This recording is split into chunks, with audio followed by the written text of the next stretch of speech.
Let's be real. Marketing for your company can feel like a full-time job on top of your actual full-time job. You think about hiring an agency, that's too expensive. Building an in-house team, that's too much of a hassle. What about doing it yourself? Forget about that. That's where ProMode changes the game. It's an AI-powered marketing platform built for B2B businesses that handles all of your marketing. That means the blogs, social media, emails, SEO, all of that at 10 times the speed that an agency can do it. And here's the kicker. It costs just $2,500 a month, and it has zero headaches and no hidden fees. And if you're skeptical about that, just try it risk-free with a 30-day money-back guaranteed. If you're tired of marketing getting in the way of running your business, head over to our friends at ProMode and finally get marketing handled without the stress. And don't forget to use code KCBC when you sign up to waive your $5,000 onboarding fee. Everybody, hey, thank you for joining us for another episode, not a season, of Kansas City Business Cast. As you've heard by now, we've got sponsor messages that are kind of peppered throughout these episodes. Just a reminder, definitely tap in with those businesses. They are run by Kansas City locals. They are Kansas City-based companies, and many of them are not just serving Kansas City. So even if you're listening to this from out of state or even across the globe, consider tapping in with those businesses. I have a really special guest today. We've actually been talking about this for the last year and a half of doing this. I got my friend Cole Griggs from Griggs Mortgage Group on the show. Cole, welcome, man. Thank you. Thank you. I am absolutely honored. I know we have talked about this for a very long time. I didn't know if I was being targeted because I was a finance bro, as some people would say, and I really wanted to be on this podcast, but I'm blessed to be here. So thank you so much, Mr. Reisinger. Oh my gosh, I didn't even make that connection as a finance bro. I definitely consider you a bro, and you have been from the very beginning. So you and I met in our referral networking group, and very early on, I think, we just connected. There's something about the intensity and the mindfulness that you bring to what you do and just your hunger to learn that really resonated with me. So whenever we got together, I think we got together a couple times at a local coffee shop. It's just this kinetic riff session of, talking about what made us who we were, what we're excited about, and who we're excited about serving. And so really, as I've kind of told you in preparing for this episode, and I'll tell our listeners right now, you're the only finance bro that I plan on having on the show. And a big part of that is because obviously one of the main purposes for this show is to educate people on parts and industries and businesses, nonprofits and such that they're not necessarily familiar of. And this is also, it's like a cheat code for getting to know people in certain professions. And I feel like having somebody who knows about, loans, mortgages, and being an expert who has actually gone through things like the pandemic, right? And, you've found ways to serve people at every level in your business. And so, man, I'm just really excited just to have you as a human being on this show. And I think there's going to be a lot of little nuggets that people will be able to take away from this, obviously. So, for sure. I'm excited to be here as well. I'm an avid subscriber and listener to this wonderful podcast since day one. So it's the only podcast I've listened to almost every episode.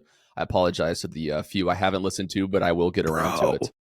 Dude. And I mean, you've just had some incredible people on here. I know we've talked about this. I mean, so to be on it, I know this is the Kansas City Business Cast, but I don't think other cities know what they're missing out on, or people that don't listen, honestly. But yeah, very excited to be here.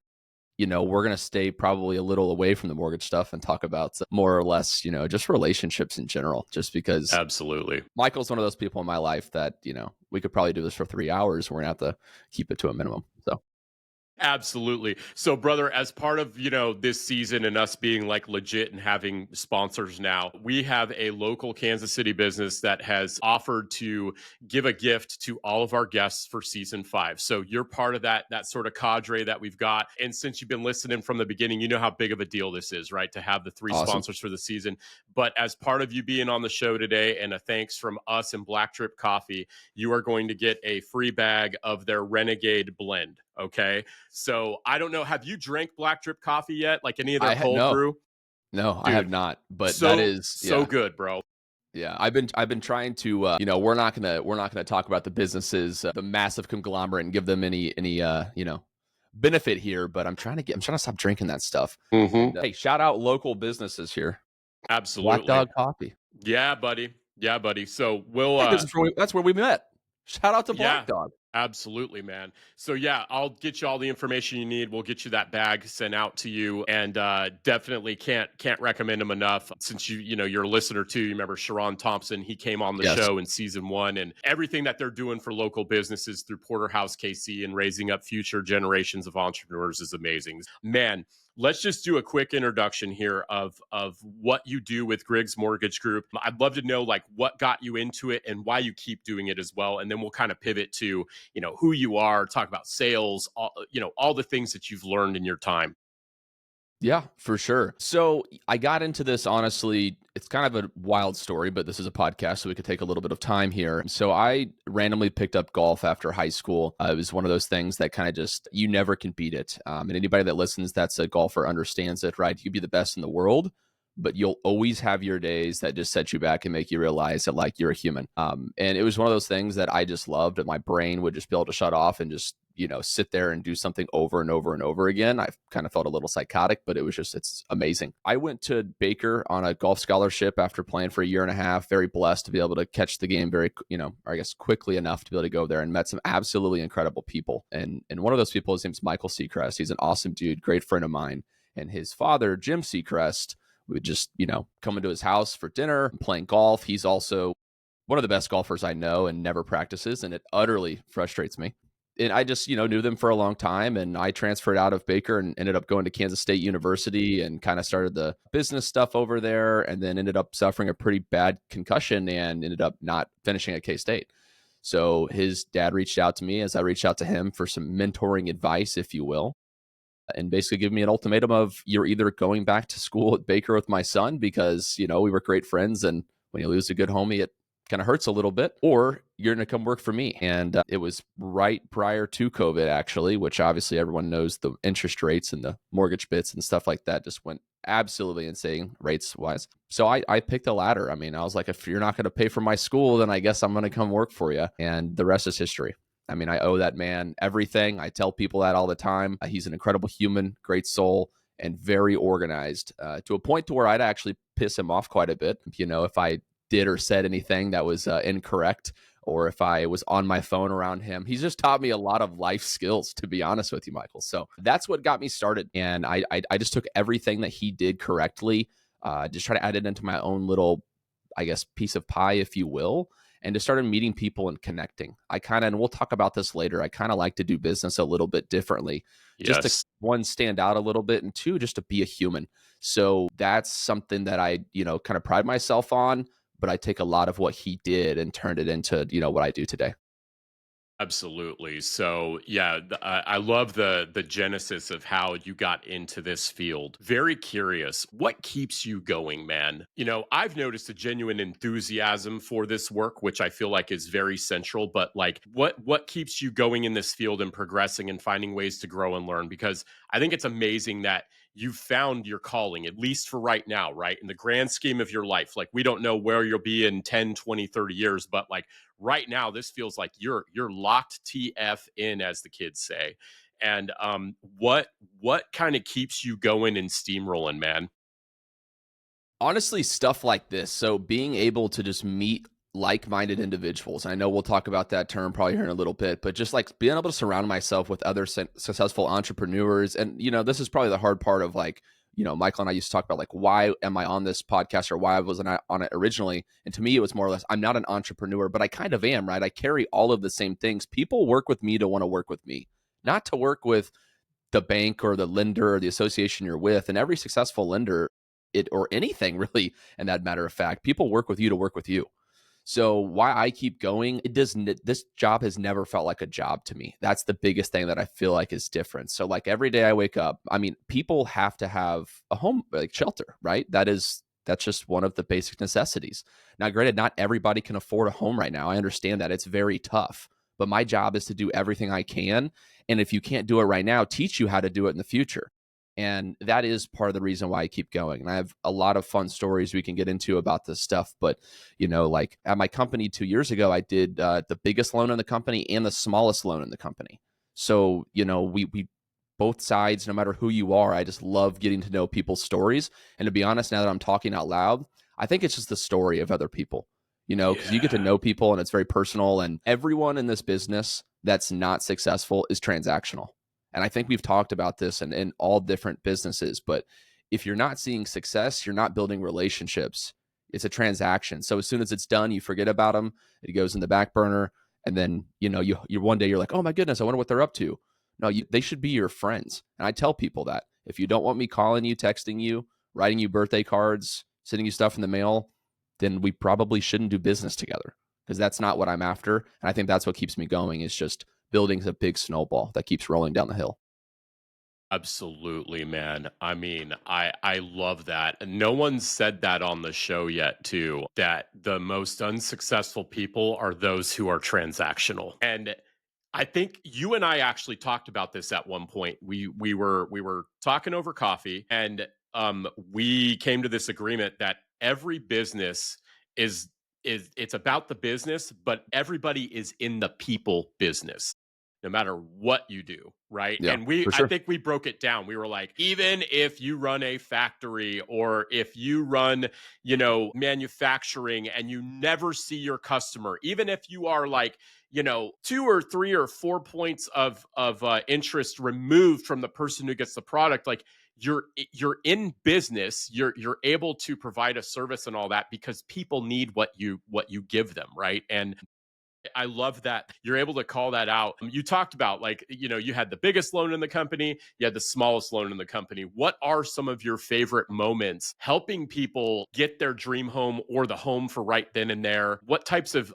victories have you seen with some of your clients? Oh man, I wish I would have singled one out to give you a good detail, but let's think about it. That's So all I mean, right. I have a lot of good ones. I mean, ones from, the higher end of success spectrum, where, you have a neurosurgeon that's busier than can be, and, can't sit there, busier than can be, apologize there, and can't sit there and keep calling on the phone, or, like trying to find time because they're busy saving lives, right? So I would say that for, that side of the spectrum, that's definitely one of the better ones, where, taking time to talk to people like that, right? So he jokingly told me that the only time he had would be like 2 a.m.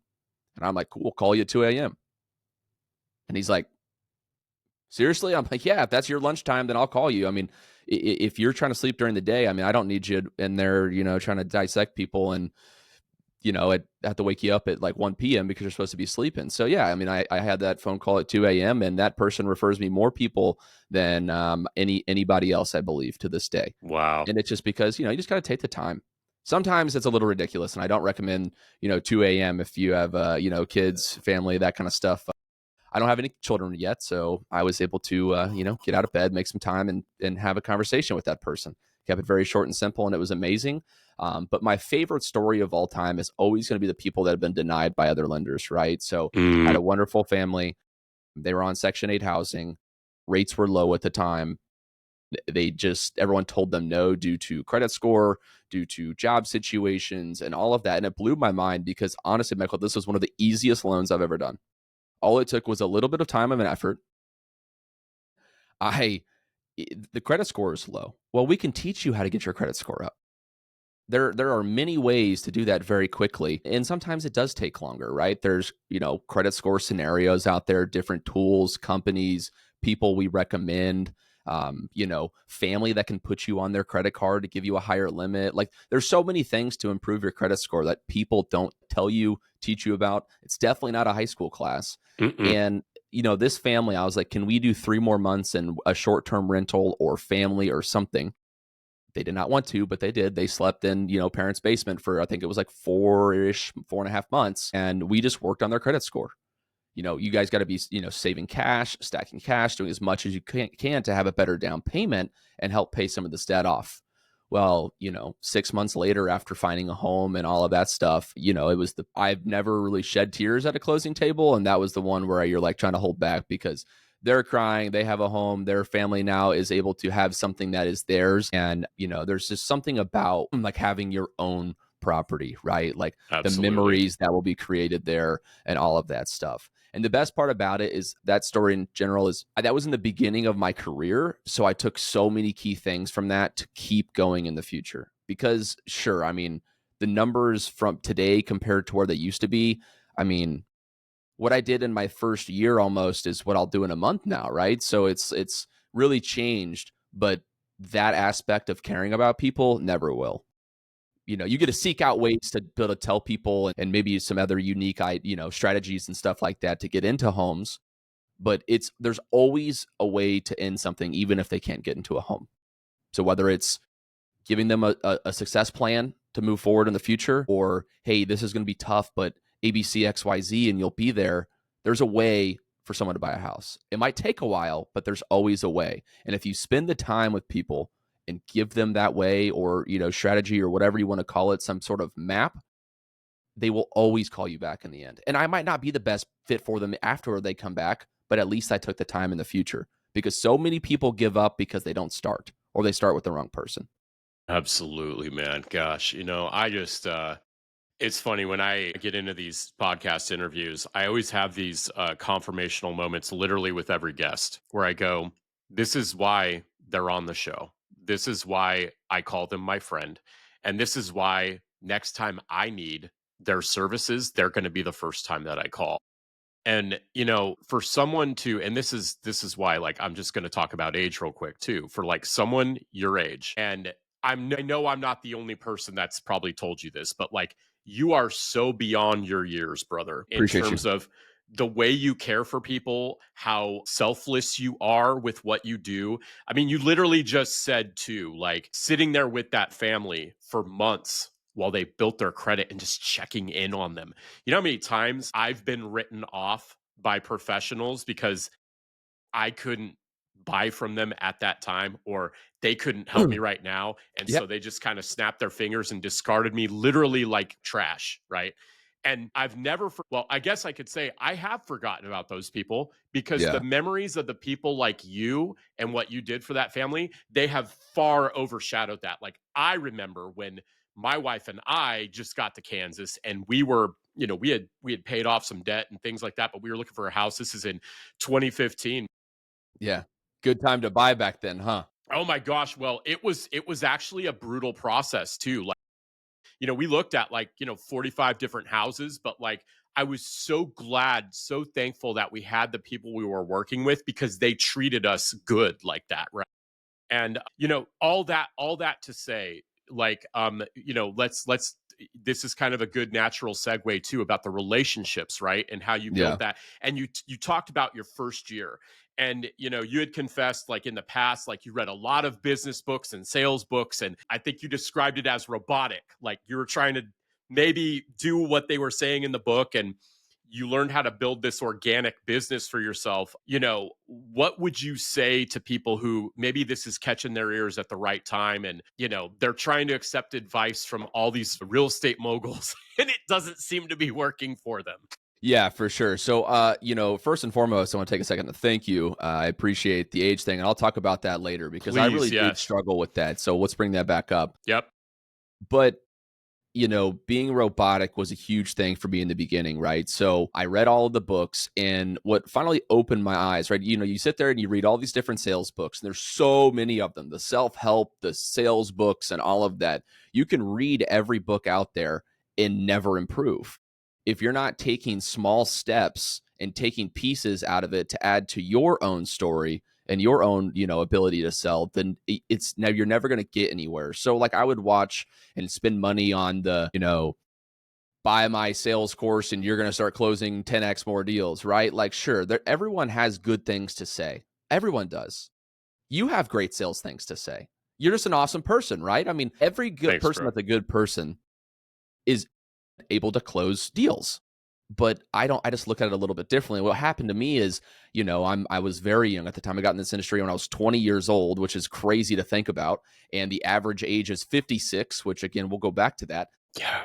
So I struggled a lot there, but I started reading all of these, sales books and listening and paying and podcasts and you name it. And I started to do it. And I'm like, great, it's working, but no sales are coming in. And then I started recording myself and analyzing what was going on. And it took me a moment when I was in like a call center. So I worked in a mortgage call center for a little bit because I didn't have a lot of business. People, when rates went to 2%, 3%, were refinancing everyone. If you said no to a refinance, my ongoing joke that another mentor told me was sometimes, it's okay. Sometimes people don't like to save money. And that was kind of the little theme for a while. But I sounded so robotic. You know what I mean? You go and you talk and you're just like, I'm reading the script from the book and people are just like laughing at me. There's silence afterwards. And I'm like, well, that one didn't work, did it? And I sit there and kind of have to laugh and go on to something else. And it just took, honestly, probably a year of business like that, where like it sounded right. And, trying to go talk with people and, in my industry, the number one referral source is a real estate agent. I mean, that's the biggest thing that we talk about all of the time. And trying not to be robotic when you're trying to even just get an introduction to people, right? That was my biggest issue that I think I ran across reading these sales books is I was just trying to go word for word out of a book and not taking something from it and putting it into my own, puzzle, right? So now what I've done is I've went back and I've reread these sales books because there's a lot of good ones out there. I mean, we Right. could name book for book now, but I went back and I reread some of these sales books, listened to more sales podcasts, and I'd write down the things that I like, or I would just dissect it and change what I do. Because here's the thing that people forget. Salespeople that sell online are still what? They're still salesmen or saleswomen. So they want you to buy their product. They're going to, of course, say that you can close all these deals and do this stuff. Well, pay a little bit of money or buy the book and just make your own version of it. Because we go back to the transactional versus relationship-based business, every single one of those people are transactions because they do believe in dialing phones, and the more dials equals more closed deals based off of whatever their sales pitch is. And sure, maybe for short-term business, but that's not why I'm here. And I hope that's not why everybody is in, their entrepreneur lifestyle.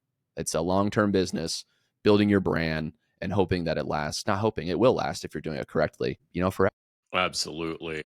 It was funny as you were talking about it, I'm going, Cole could write a book one day about I don't what know if I'm there yet. one day. That's why I said one day. Yeah, Not one day. today. Not today. I mean, you could start one. I've had a couple authors on this season, and one of them actually said, it'll be the episode before this one. He said that, he got the idea for this book like 14 years ago. Yeah. Then it's all of a sudden just kind of woke, something awoke in him, and he started kind of doing the research, and then that became, part of his early manuscript. But I think there's a lot of power in the books because you can learn something from somebody who has more experience than you in the field. But what the problem absolutely is that when we want to be at a certain level and we read the book, we look at the book as the prescriptive model for how to get there.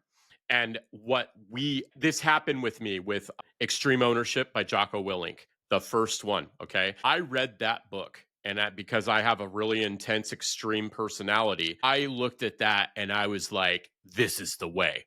The problem with it was I started owning everything because in that book, the leader owns it all. If the team fails, it's the leader's fault somehow, all this stuff, right?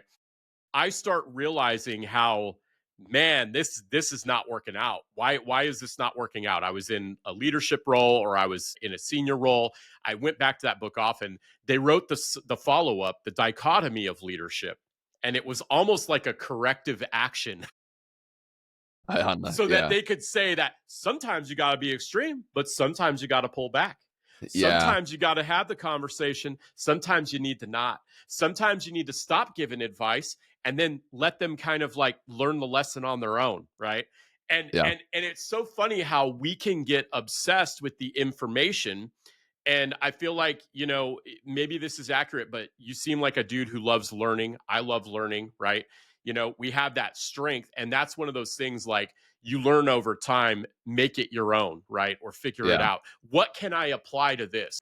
In this book, if I get one nugget, reading the book was worth it. I know some people disagree with me on that, but it's like, man, if you can get one thing that ends up becoming the X factor for you, it's the one thing that changed everything, or your perception or your perspective, then cool. But I love how you were able to go back to and almost give the books a second chance, right?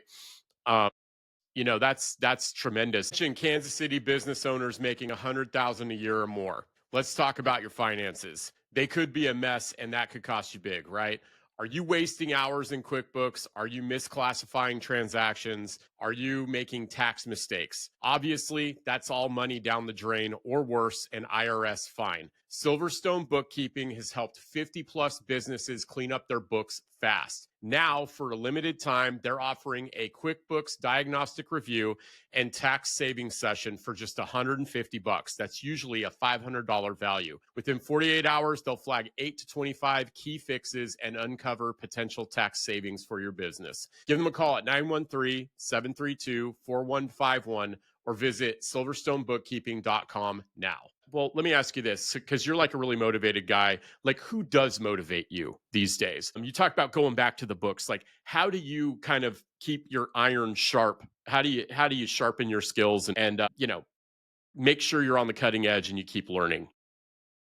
Yeah, so not to be super cliche, but my mother, man, she is an absolute dog. Like, I love that woman, man. She fires me up. Like, come on. But, I mean, she works That's 3 jobs. amazing.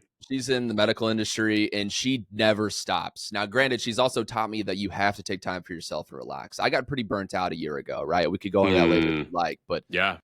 you know, my mom is an absolute amazing figure in my life. She's always been there, single mom for a long time till she remarried, all of that fun stuff. So she's just a unit. She's awesome. Love her to death. And, she always motivates me. She's always been my biggest supporter through all of the ups and downs. The people that know me personally know that, you're not always blessed with a great life. And I think everyone that listens has something that can relate to something like that. Right. And that's something that I'll also change too, is like, stories, man. People's stories are wild and they're awesome. They're so fascinating. And you and I have gone into this, and like your transformation and things that you've done for you and your family and your lifestyle are just absolutely amazing to listen to. Right. So Thank you, man. yeah, my mom, like, I know that sounds crazy, but if you want like an answer from something, like, I don't know, people that I know, like you motivate me. This podcast, the people that come on here motivate me. One of my best friends and just top partners in business, Cassidy Wheeler. I mean, she's amazing. She Dude, motivates me. I'm going to You be need to get some sleep, by the way, but you motivate me. Yeah, Cassidy, get some sleep. Dude, I think I was getting inspired because I was talking with you. I'm going to be Yeah. reposting some of her reels too from when she was on the show, because yeah, she's an absolute, monster, right? Yeah, she's amazing. And I mean, it She's kind of goes back to incredible, the, dude. Yeah. like as we've discussed, and I know we'll probably get to it and I'll touch real quick on it, but like, Michael and I met through our Referral Madness group, and like, it's one of those things I never thought would have meant anything to me that mean the most to me now. But like, everybody in that group motivates me, right? Like, we can go through the people that have been on here. Like, you get Phil the Thrill on here. And just as I used to tell Michael all the time, like, Michael used to make me at 8:30 in the morning when I run through a brick wall, like the Kool-Aid man, just right through him, like, like I'm the juggernaut, everything was, everything was always just so passionate. So yeah, it's a little just different for me, man. I mean, like, just friends and family, obviously. Yeah, you have the people like the motivators online, like the, number one lender out there. His name's Shant. He does a lot of cool stuff online, and he's incredible. I'm not just watching his stuff though. Like, the typical sales like Grant Cardone and stuff like that. It's fun to listen to him and just, rip on people. It gets you motivated. And right. The Andy Elliott's, the bodybuilders, the people that come on here and kind of just break you down a little bit. Like, sometimes I like to listen to that, but Yeah. Back to it, mom, day one. I love it. Wouldn't be here without her. Quite literally, right? So pretty much. And what's your mom's name? Megan. Megan. Yep. Shout out Megan. On that subject, just kind of like who you are and what you do when you walk away from your work to come back, refreshed and all that. What kind of hobbies do you have, bro? Just always so curious to know that. And we don't talk about that stuff enough on this show. So I want to try and make this season like the one where we kind of talk about that. But like what do you do in your free time, bro? And I know I laugh, free time. Yeah. But yeah, what do you do to kind of keep yourself, I don't know. What hobbies do you have, Cole Yeah, Griggs? for sure. So hobbies, golf, right? When it's warm That's outside, right. golf That's is the right. best out there. I mean, it's nothing beats it. The only issue with golf in this industry and probably everyone's industry is the fact that it takes up 4 to 5 hours of your time.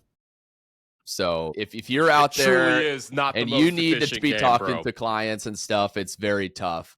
Luckily, the people I play with are all roughly in the same industry or similar industries. And like, we'll take a phone call. Not supposed to, but you have to, right?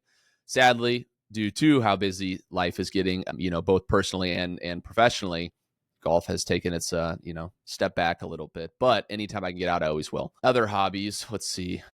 I work a ton. And now that I start thinking about, hobbies, it's like, it's 24/7, you know what I mean? Because, we kind of talk about this, and this is one of those things that I'd honestly love your opinion about, right? Because Sure. you work a lot too. Work-life balance, right? That burnt me out. And I work 24/7. I still do, because this is a real life number that someone talked about. And if you don't answer your phone, so if you don't answer your phone at, let's say, even at 6:30 p.m., and I know people that are 100% cut off, 6 p.m., done. But if you don't answer your phone, it's like 20% chance for you to get an answer back on that second phone call. Even if you missed it, call them right back. Probably should get that. So I get pretty, because you know what I mean? That's how I put, food on the table for the family, is being able to answer my phone and chat with someone at that time. So that's a hard thing for me, still working on, right? But how do you do it? Yeah, that's a good question, bro. And thank you for asking that, Of because course. I have been having this conversation lately. When I started telling people, like, in my full time job, which I love doing that, right? That's 40 plus 50 hours a week where I'm, working with a local engineering firm. And then I've got time outside of that where I've got my family, I've got the podcast, and then I have just a couple folks I still work with VAS, right? And people have been asking me, where do you find the time? And, my answer really varies. It depends on who I'm talking to, because I'm like, okay, what's the question behind the question? Do they really want to know, or are they just trying to suggest that I need to have more balance in my life? And the first thing, Cole, the first thing of getting burned out is remembering a couple of things. Number one, am I going through something due to, eating when I should, not taking care of myself? How much sleep am I getting? What things am I doing in my life that I should probably give up, right? Like, Yeah. when you start getting busy, a lot of people, man, they're just addicted to sitting on ass, dude. Let's just be real. They're just addicted to binge watching, and they've got all these unnecessary things in their life that, like, if they would just kind of cut or wean themselves off on, they'd have time to do those things. And so I tell people, I go, I used to spend my free time playing video games and watching shows, and like even sometimes in my life staring at the wall wondering what I was going to do next. Now I spend that time either reading, or I play with my kids, or I do this, which Yeah. I love doing this. And so there's a Yeah. great thing of like doing things that recharge you. But the other thing too is like the opinion of what a balanced life for Cole looks like. Yeah. Yeah. No, for sure, man. So my whole thing, my Stephanie and I have been talking about this, because we're going to launch her podcast soon, right? We do this on the weekends, and like sometimes, man, the kids will complain. They'll say, "Man, you guys are working too much or whatever," and that's where I have to remember to help manage expectations too, and we've talked about this, for example, to get very personal, laundry and dishes were piling up like crazy on Mondays, right? And we started talking about it, and it was like, man, if we could just get a load in, like with the laundry, like if we just do 2 loads in the middle of the week, and we could just make an agreement that on Sunday evening, the dishes sink is going to be empty. Things like that, little sort of life Yeah. hacks in the daily life, Yeah. then we'd be okay. We wouldn't feel like things are so out of balance. But like when I was on call at one point in my career where I had to take calls. I was a nursing recruiter. We had patients who needed 24/7 care, and I'd get a call at 11 o'clock at night. This was before we had kids, but it was like we were prepared for it, right? We said, hey, this is part of how I provide for my family. And so when it happened, there was an adjustment that had to happen with Stephanie and myself. And so I would finish with balance doesn't exist in the way that like I've learned it. If you choose to be an entrepreneur or you choose to be a content creator or whatever, you have to completely redefine what you thought balance was. Yeah, And no, for sure. I mean, that's something that I've always struggled with is I mean, you hit it right on the head, right? Different for every single person out it here. is. Everyone I know has a different lifestyle. So, we talk about, back to the hobby thing, and I'm trying to learn the work-life balance. I mean, it comes with time. I just don't want to ever get to a point where you're in you have a mountain, right? And you're rolling down one side when you should be rolling down the other side. And Mm, I don't want to get to a point where I'm going backwards versus forwards off that mountain ledge, right? So sure. I don't know. I appreciate that. Thanks for that answer because yeah, Absolutely. I Yeah. just know you have your hands in many pots, and it's work-life balance is tough. So we go back to the hobby thing. I'm like, golf. I play golf. I mean, if you want my little nerdy answer, right? Yeah, I used to be a huge video game player, okay? You were Hey, you were talking a whole lot of baloney there about I used to play video games. Well, look at me, Michael. hey, But and yeah. here's the thing. I still do. I still Yeah. do. It's just I don't play it for, 4 hours at a time, 6 hours at a time. And I've learned, man, Can't anymore. if it's the kid's bedtime and that interrupts a level or that whatever, it's time to put the controller down, you know? Yeah. And so yeah, bro. Now obviously not to diss on video games because now the researchers are saying like the connectivity with, video games and how it stimulates your mind, there are benefits to it. Like, there are addictive properties to like everything. And I think that's the other part too, is that, we always need to take stock of how we're getting our tank filled, and when it comes to like wasting time or like, having excess to where it hurts, like, we have to remember what hole am I trying to fill by doing that, Yeah. and you as a person who gets, I mean, correct me if I'm wrong, but you get recharged by connecting with people, right? Yeah, for sure. The right people, right? Let's make sure that's correct. No, I'm just kidding. Everyone's a good person. But yeah, I mean, I definitely get recharged by connecting with people. And here's a weird take that a lot of people probably won't ever say. I get super recharged by like connecting with people in my industry. Like I love, we're all Awesome. competitors, right? Like even Right. the person in the room next to me who has an office at my own company, they're my competitor because if they got the deal and I didn't get the deal, well, why didn't I get the deal, right? Not that that would happen very often, but yeah, I love connecting with like-minded industry people. I mean, there are some incredible dudes out there, incredible women out there, and I've met a lot of them. And one thing that I do, and I know there's probably people out here that hold grudges. I never ever have. There's people that again, we go back to the age thing. We could touch base on that soon. Let's do that. Yeah. You know, people they used to put my name like, would talk a little bit of crap on me, right? I don't know how PG this place is, but I gotta people used to hate on me for no reason. Just because I beat them on a deal or have a lower rate or whatever, and they'd put like false baloney in people's brains about me. And I don't like that stuff, right? And one thing that I take to heart is I don't have any enemies. I've never had any, Mm, and if I do have one, I usually try to figure it out with them. Like if I've heard that someone doesn't like me, you don't obviously not that everyone in the world likes me, right? But I just want to be a friend to everyone. And I think that kind of rolls into the business and recharging thing. And sure, there are probably other loan officers, lenders, brokers out there, you name it, that don't want to have a conversation with me. And that's okay because that might be how their brain's wired. But my brain is wired to, treat everyone how I want to be treated. Little purple hand pledge. I think that's what that is, right? Back in elementary school. But I just want to connect with people that know the industry because I can't explain, or it hurts me sometimes when people just hate for no reason. There is no reason to put someone's name unless they've actually done something bad. Granted, if you've done something bad, I'll hate a little bit on you. But you haven't, there's no reason for that, right? So right. just meeting with people in my own industry recharges me a lot too, which is great. But stuff like this, like that's my recharge button, right? So Absolutely. the video games, as much as I'd love to be able to sit there and play for 4 or 5 hours, I don't do that anymore. That doesn't recharge me like it used to. There was nothing Right. better than, the bell rings back in high school and all the homies were getting on Call of Duty and you're all ready in party chat, Mountain Yeah. Dew double XP weekend, baby. Woo, No, not anymore. buddy. Yeah. Steady flow of Mountain Dew and team deathmatch, man. Yeah, you hit on something there too. About squashing beef quickly, right? The Bible talks about not letting the sun go down on our anger, right? And I think there's so much power in that because stuff like grudges and animosity, all it does in darkness is grow. And then it starts corrupting you on the inside. And so that type of energy, that type of vibe, man, you do not want to ever give that stuff an opportunity to come in, right?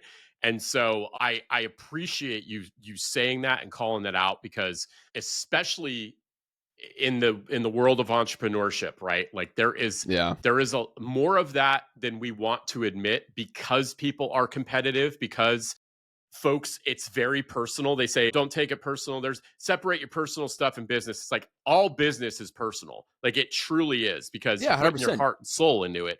But I love how you take that approach, and let's talk about the age thing too, right? Because Yeah. I have all of these ideas and opinions of why you've probably gotten that sort of stuff. But since you're here, man, talk about what that's been like for you and what you've learned, in kind of, I don't even know if overcoming is the right way to say it, but I think, bright young men like yourself, dude, you're going to meet people who are threatened by that, right? Being good at your job. What did you want to touch on as far as age and what you've had to do with? Yeah, for sure. So I'm going to kind of tee that into something else that kind of helped me Sure. through it. But the biggest thing with age in the beginning, which honestly, I get it. I'm pretty sure my first professional headshot was like my fraternity composite or something like that. I was put on business cards. Like, That's amazing. that's what it looked like. I had a red tie on and a blue coat, and it wasn't, but it looked like it. Super young. I mean, I am young. I understand that, but mentally, I'm an old man. I mean, Frank Sinatra is one of my favorite artists out there, right? But what I started to struggle with the most was back in the day. I mean, I would have people that, would start to make comments about that stuff. They wouldn't know me, but I used to hide my face. I used to hide everything I would do online to just be a voice on the phone.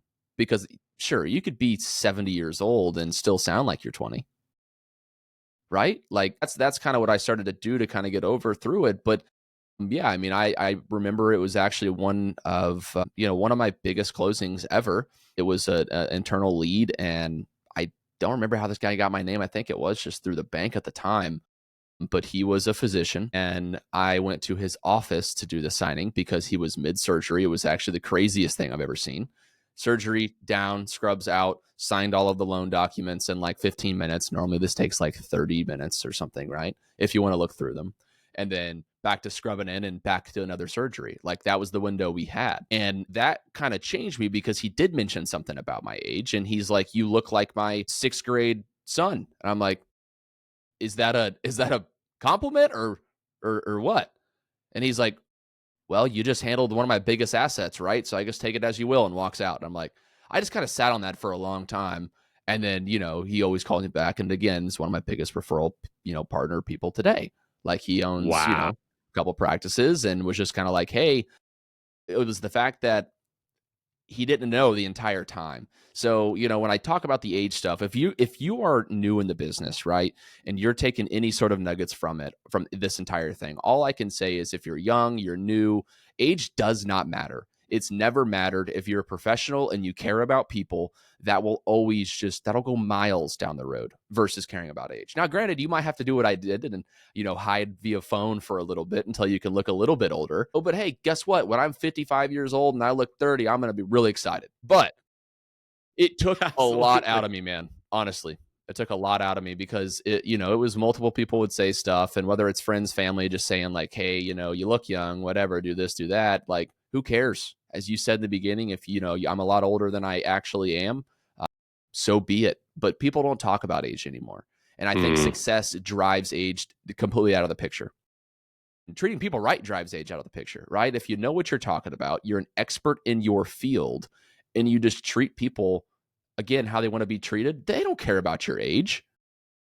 You don't miss a closing when it Absolutely. comes to this. You treat every single transaction the exact same, no matter, again, if it's a low loan amount, a high loan amount, and you just do your job. I mean, I think you're going to continue to see success every time. So don't let the age thing change you, because what really flipped me over onto a greater path with age was finally just had to sit back and look at success. I am a person that does not ever sit down and tell myself good job. As probably many of you are listening and many of you that have been on here, right? We can all sit there and say, we don't give ourselves enough credit. Seriously. I know you probably don't, Michael. I know many people that don't, right? Mm-mm. Like you have, again, and I listen to a ton of podcasts. This is one of my favorite podcasts to listen to. You're such an amazing host. You know Thank you, how to brother. direct the entire, the entire hour to 2 hours. Sometimes I feel like these things last. Like you're really good at it, right? Thank you, And brother. sometimes you got to sit down and look in the mirror and be like, wow, I am running this thing. And this thing is damn sweet. You know what I mean? So Absolutely. that's what I did, right? Is finally sat down and looked at the stuff and was like, okay, I've closed some big loans out there. My average loan size is a lot bigger than people that have been doing it for 40 years. Volume, the, reviews, things that I've gotten are just ages over where people were. One, at my age, and two, even where they're at in their career. I have had, men and women that have been in this industry for 25 plus years reach out to me and ask me what I am doing differently. Yes, sir. And every single time it's the exact same answer is there is really no answer to it, right? I am myself. Like I am just being myself. And if you can be yourself, know your craft and understand the profession you're in, I seriously just think that's the easiest little golden ticket to success. Is sure, there's other little things here and there, and we can talk about little sales strategies in a little bit if we want to, but just be yourself and treat people correctly. And I promise everything will come. Absolutely, man. So well said. So yeah, on that, like being yourself Yeah. authentically, what are some things that you've used to leverage who you are in creating success? You said I could give some little tips and tactics and all that, but how have you amplified your authenticity to make sure that, when you show up and you get in that office, you're Cole Griggs, right? Yeah. Yeah. Honestly, a couple deep breaths before every single time you go to something, right? Like sometimes we talk about the sales books back to it, right? And sometimes Mm, the robot wants to come back. The robot's always creeping because you've learned and you've tried to do it, right? I You've love tried to that. make the craft there, but it's always just kind of sitting there. You just got to kind of push them away, Uh, Yeah. and what I mean by when I'm myself is I don't know if I've just been doing this now. I mean, going on year 6 or 7. I don't even know which one it is. And I know people have been in their business for 30 plus years and probably understand like it becomes a part of your life. Like when you're talking to people day in and day out about these things, it doesn't get scary anymore. It is very normal. You have an answer to everything. There is a very successful, great mentor in my life. His name's Taylor Nedrow. And if you're in Kansas City, there's a small chance, actually not a small chance, there's a big chance you probably know this person if you're in any sort of real estate because he's in this awesome, genuine, just straight up dude. From golf to this industry, he's just kind of changed it a little bit. He's a disruptor, is what I like to call. And I'm trying to change things and take things to the greater level. But I owe him a lot by he always told me just perfect your craft, be a guideline nerd. Things change daily. So if you can always know, what the guidelines are to a certain loan product, if you can know the guidelines to, whether it's debt to income restrictions to different loan products to the parameters, and just if you just have a good census and you can be an expert, like that is just stuck with me now. So instead of me sitting there trying to be like, I don't know, high pressure sales, if you will, right? No. And I tell people this, and this is a genuine thing, and people have heard it if you're a client of mine, like we might not be the best fit, right? And if we're not, please bring me something that you're seeing, whether it's a lower loan estimate. There's someone out there with a better rate than me. I've had people that are like, hey, I want to work with you, Cole, but your rates aren't as low as this lender. Well, yeah, I mean, I don't want to say I'm like the Target compared to Walmart, but like there is a little bit, of I guess, a benefit to working with someone who can actually get a loan closed on time. And there are people online, there are online lenders that do show low rates that those are the ones I'm talking about, and they don't actually exist. Whether there's fake information on there, all of that. So we go back to what you asked me. Transparency. I think that's the word I've been kind of after. Just Mm, being transparent and honest with people. Because if you try to lie or you try to sleaze your way into a sale, I promise it'll come back and bite you. And I've seen it happen to way too many people. absolutely. Well, yeah, if you go back to 2008, 2021, there's literally news articles written about, people. To be honest, that's very deep water for me, right? Like I am not well educated or knowledgeable on, you know, loans, the housing market, all that. That's part of why I love knowing people like you. Yeah. I mean, you shouldn't be, right? There's so much that goes into the real estate market, right? Yeah, Like, hit me, people drop it, talk bro. about all the time, and it's just like, and I'll always, utilize this, and I'm gonna back up my agents here for a little bit, because this is a big thing going on with the, the NAR lawsuit that people are seeing, right? Where agents are, making too much money and stuff like that. Sorry, Dust Bunny here. But, agents take so much time out of their day and have to travel, so far and show so many houses and all of that. And Real people don't estate agents. understand real That's estate what you're agents, talking about. correct. Yeah, Yep. sorry, realtors. People Yep. don't understand that, like, one, if the seller's, on the seller side of the transaction's paying for it anyways, like, it is such an important thing. And so many people say they're paid too much. Not at all, right? Like, if you have no idea what's going on in a real estate transaction, and I've heard this from the very top end of agents and the very bottom end of agents, there are people out there that, like, will only work for a certain amount of percentage of commission because they know what their value is, right? And that's a huge thing. And people have told me that over and over again. But yeah, I mean, you shouldn't know everything in a real estate transaction. There's a reason Cassidy was on here and dropping very, great little wisdom nuggets. And Yeah. you bring a lender on here, trust your people, connect with it, right? And this is a shout out to every other agent, real estate agent, and lender out there. If you have a client and you're recommending somebody and stuff like that, and maybe you're on the fence about buying and you don't want to, talk to whoever it is, don't want to talk to me, just ask your real estate agent who they trust. Because if you're trusting them with the biggest purchase of your life, then you should probably trust who they're working with. And that's always been a big thing, right? There's a lot of, agents out there that'll give 3 or 4 different names to a lender and all of that. And everyone's different.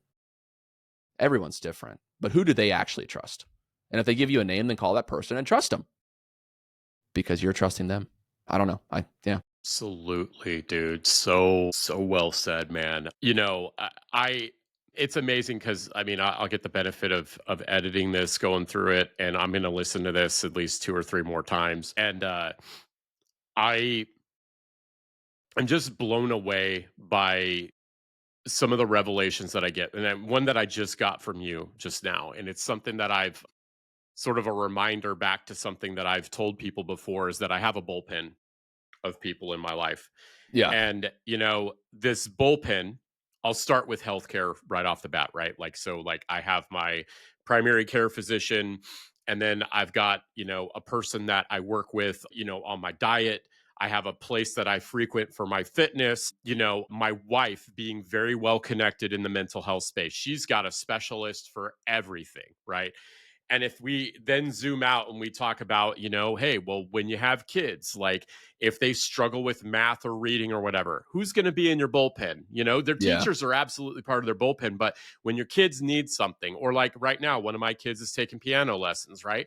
That person is in our bullpen. So we have this, it's like a baseball game, right? Like, hey, you're up. Time for you to bat, right? Yeah. And Yeah. when you need to get a house, again, the biggest purchase of your life, most of the time, people, you know, having those people available and asking them just simply, who do you trust? Not, who's got the best reviews, who's the best person for like my situation and selling my type of house, who's the most successful, like who do you trust? Just starting right then and there. That's just like words for life, bro. You Yeah. know? I mean, 100%. I mean, Gosh, like, this dude. is a funny thing, and I talk to Phil about this all the time, right? Where, like, Love that you guy. go back to I love him as well. But, like, obviously, Armor Marketing does a fantastic job at what they do, right? And he's been working on Google reviews, and I started thinking about it, like, dude, I've had a Google profile for like 5 years. And I think I have 1 like, maybe 2, and it might be 2 people out of Referral Madness, or it might be my mom, and I don't know, like shout out mom. But my biggest thing is I'm trying to figure out, like, I want to do more Google reviews because you talk about that. Like, it's like, I always say, you have to go to someone you trust, but Mm-hmm. I don't have a good Google reviewer online profile. To be honest, this is the first like social media kind of thing I've ever done that includes my business. Like, I am very honored to be here, right? Like, Yes, sir. again, we talked about earlier, like, you got to give yourself credit. Well, there's a reason you want to be on this show, right? I mean, I talk to a lot of my friends and private about, my like sales strategies and how I am and stuff like that. But yeah, I mean, just go to who you trust because I don't look good online. but I promise if someone refers you to me, you're going to have a great time. But now that Absolutely. I say that, I'm a little mental note. Phil, let's talk. We need to get this going. So Hey, dude, it's funny. This podcast is a product of everything that I despised for a long time. I've talked about yeah, that, right? Like how I was yeah, anti-social media. Just some of the reactions that I've gotten from people that when I told them that I was going to launch a podcast or that I had launched a podcast, they're like very insecure about that. Like, oh, I could never do that, right? no, mine was hell yeah, you Yeah. are, because I was so excited for you to have this thing, Yeah, man. absolutely. Yeah, because I think we had known each other for like 4 or 5 months up to that point, Yeah, and it came out of something that I thought I would never do. Shoot, I'll pinch myself right now. Like just having this conversation, it's cool, and there is a lot of value in that sort of online presence as well. And yeah, it's something too. Like I think a lot of folks that are starting business on their own, and we've talked about that recently with some of our guests. Like there's the I can do it myself for everything, and so like, oh yeah, I'll do my social media marketing, I'll do a push for my Google reviews, yeah. I'll figure these things out. In what ways have you had to open your hand, in your field, with Griggs Mortgage Group? In what ways have you had to open your hand and trust others to come in to maybe help you or be part of your business, or even if for a time you talked about, hey, I got to talk to Phil, so Phil's one of your trusted advisors, right? You can Yeah. see yourself hiring him, maybe, right? Yeah. So like, how have you kind of had to like let go of some things that you wanted to control, if you've had those types of things? Yeah, I mean, I've definitely had a couple. I mean, I'm still holding on to a lot, right? Like Mm, again, some of my, like people like I was saying earlier, talking with other, industry professionals, like there are people out there that have just bomb A1 social media. Like they do, like funny little things, stuff maybe might be a little edgy to some, might not, whatever. And they're posting it anyways because that's them. And we go back to the personality thing. Like they're just being themselves. And I want to do that stuff. I don't want to come on here and talk about, certain parts of the loan process that no one really cares about, because a lot of lenders do that stuff and it makes me cringe every time I see it. same. And you're like, what is this? And like no one cares. Mm-mm. But then you have people like, doing little dances and then talking about the important parts of the transaction and keeping you up to date in the market. That stuff is awesome. So stuff I'll have to eventually let out, to be honest, because I do hold a lot in marketing for sure. And if you're someone that holds stuff in, just try to let go a little bit. That's my goal for 2025, honestly, is try to let go just a little bit. Whether I post a couple things and they bomb on social media, who cares?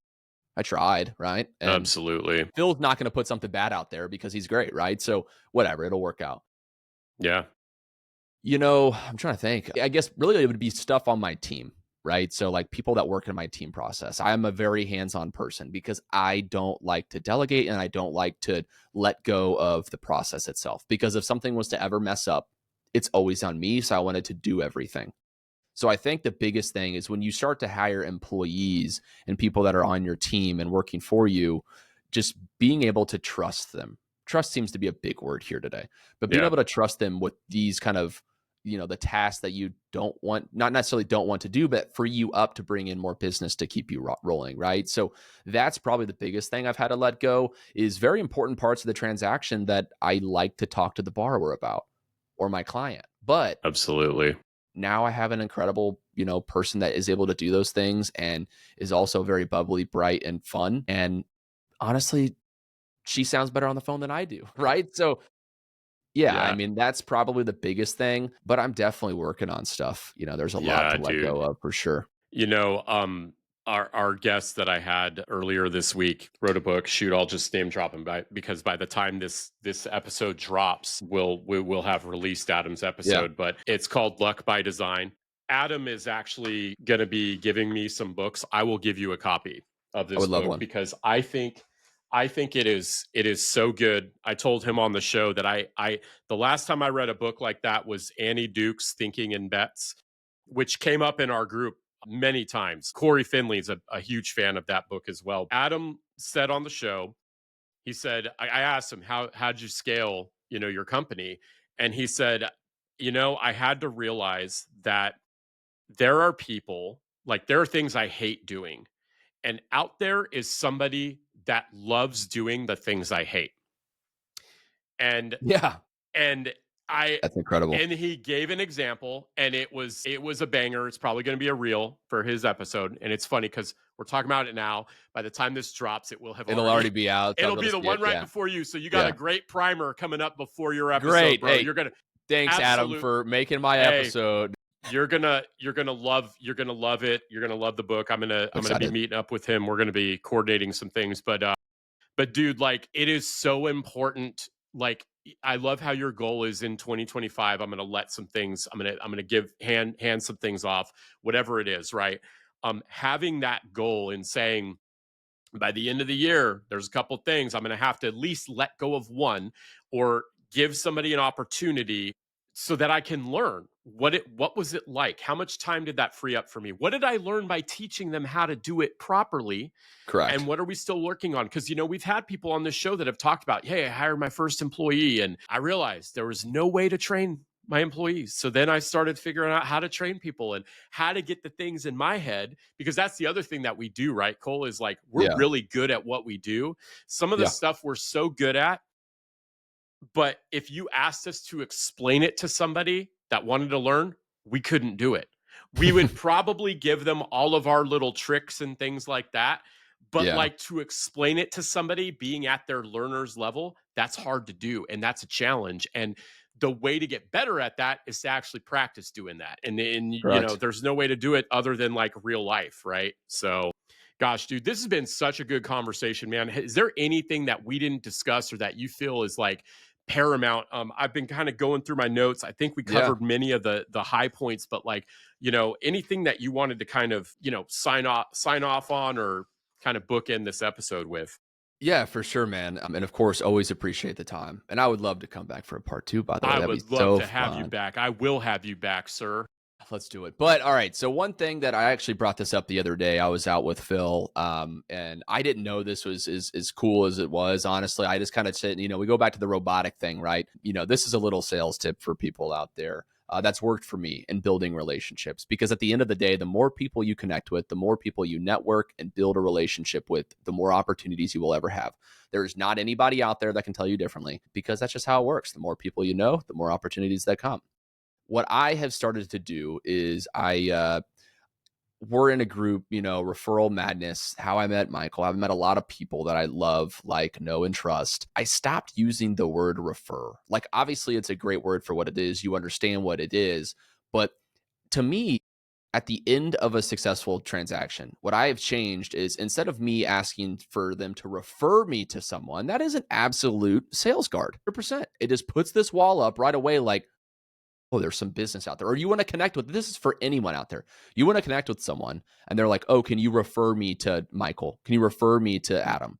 No. Hey, is there any way that you can just, do you have a strong introduction for me? Or can you introduce me to Michael? Or can you introduce me to Adam? Or at the end of a transaction now, what I do, instead of asking to refer, can you refer me to this sort of business? I go, hey, is there any way I can get an introduction to any friends or family that that might like my services or have any questions at all? And it has absolutely changed the game for me. So if you're using the word refer in anything, ask for introductions, and I promise it'll turn things. And I told Phil that, and Phil sat there for about 15 minutes in silence and was like, it's just the word itself. That's all it is. You're not asking about anything different, but it sounds about 20%, 80% better. So that's my big thing that I've been doing. It's just trying to change vocab, right? Refer is not a bad word, but it sounds pretty salesy. Right? I mean, I think we can all agree on that. Absolutely, man. That's hitting me now too. And I'm going to be, that's what I'll be thinking about going into this, this next week, because somehow you saying that, I've been on this wavelength lately, because I've been putting a lot of, maybe I've been a little too serious about that word to refer. I'm thinking about a reel that I dropped last year about, when you refer somebody to someone, or you refer a person to a person that was just asking.